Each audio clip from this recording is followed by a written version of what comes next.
Bonjour à toutes et à tous. Je suis très heureux de pouvoir vous saluer pour le Festival de Saint-Dié.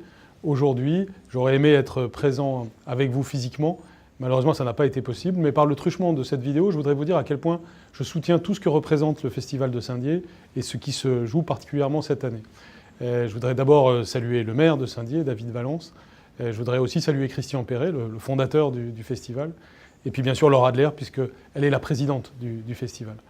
Je vous remercie de ce qui fait que Saint-Dié est un si grand succès. Bravo pour tout ce qui se passe.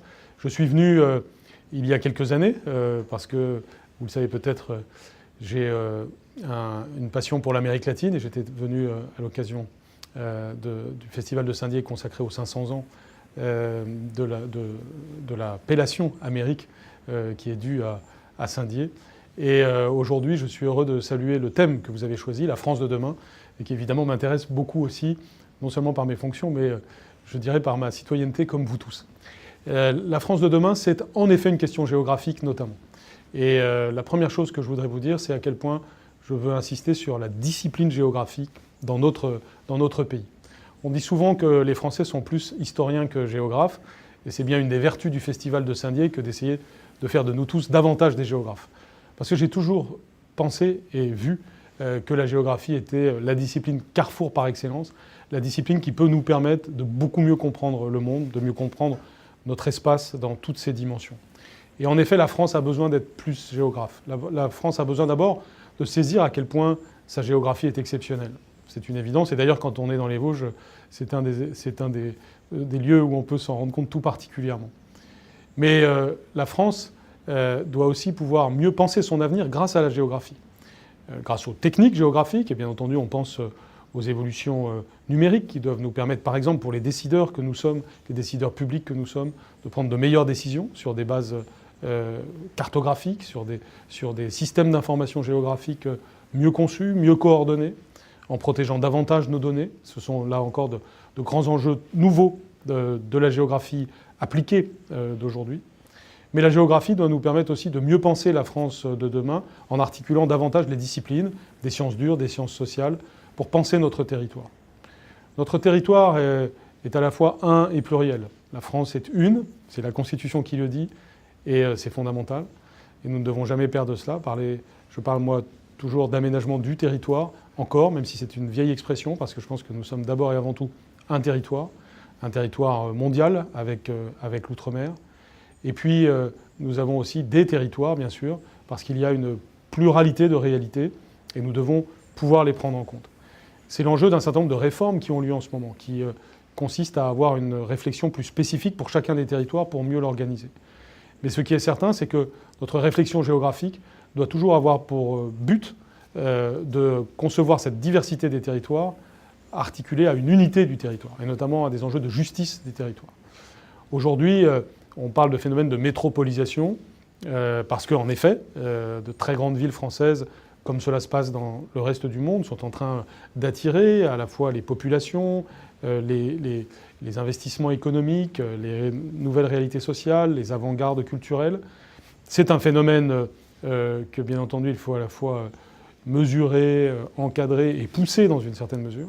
Mais tout ceci ne doit pas se faire au détriment du reste du territoire, bien au contraire. C'est donc toute la réflexion sur la France rurale, sur l'ensemble des territoires urbains, périurbains, de tous ordres. Et nous devons le faire en n'opposant jamais les territoires entre eux, en étant conscients que nous entrons dans une véritable nouvelle civilisation, celle du XXIe siècle, ultra-technologique, et que cette civilisation appelle de nous une capacité à être encore plus humain. C'est parce que la civilisation est de plus en plus technologique que nous devons la rendre de plus en plus humaine, et notamment par l'éducation et par la réflexion géographique. Dans le domaine scolaire, par exemple, c'est la réflexion sur l'implantation des écoles. C'est la réflexion sur le rôle du numérique pour rendre les écoles rurales toujours plus attractives, pour attirer des familles en milieu rural. Et puis c'est la réflexion qui nous permet de voir qu'avoir de la ruralité, c'est une chance. Il y a deux sujets en France qui parfois sont présentés comme des problèmes et qui en réalité sont des solutions. Le premier, c'est la jeunesse. On se dit, mais quel est son avenir? Que va-t-on faire pour la jeunesse? Mais la jeunesse n'est évidemment pas un problème. La jeunesse est une solution. Et c'est par la formation que nous la transformons en solution. et que nous faisons de la jeunesse notre meilleur atout pour l'avenir. Et puis le deuxième sujet qui parfois est présenté comme un problème et qui est une solution, c'est la ruralité. On dit que va-t-on faire de ces territoires qui parfois se désertifient? Alors qu'en réalité c'est une solution. Je pense à d'autres pays que le nôtre qui sont parfois saturés de population et qui rêveraient d'avoir ces grands espaces que nous avons. Eh bien ces grands espaces sont une des solutions pour l'avenir de notre société. Et d'ailleurs quand on articule ces deux sujets, que sont la jeunesse et les grands espaces français, on voit bien qu'il y a là deux éléments qui ne sont pas deux problèmes, mais deux solutions qui, mis ensemble, correspondent à des choix d'avenir pour notre pays. Je pense donc que la réflexion géographique est éminemment une réflexion politique dans le plus fort sens de ce terme, c'est-à-dire une réflexion sur notre territoire et notre population, et sur donc notre futur. Cette réflexion géographique, elle a une dimension technique, les outils changent, les concepts changent, et c'est formidable, mais elle a une dimension aussi philosophique, une dimension profondément civique.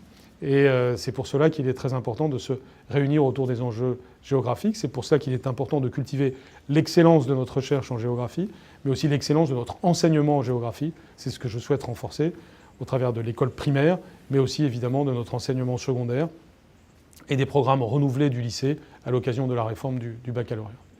Donc vive la géographie, vive Saint-Dié, vive la République et vive la France.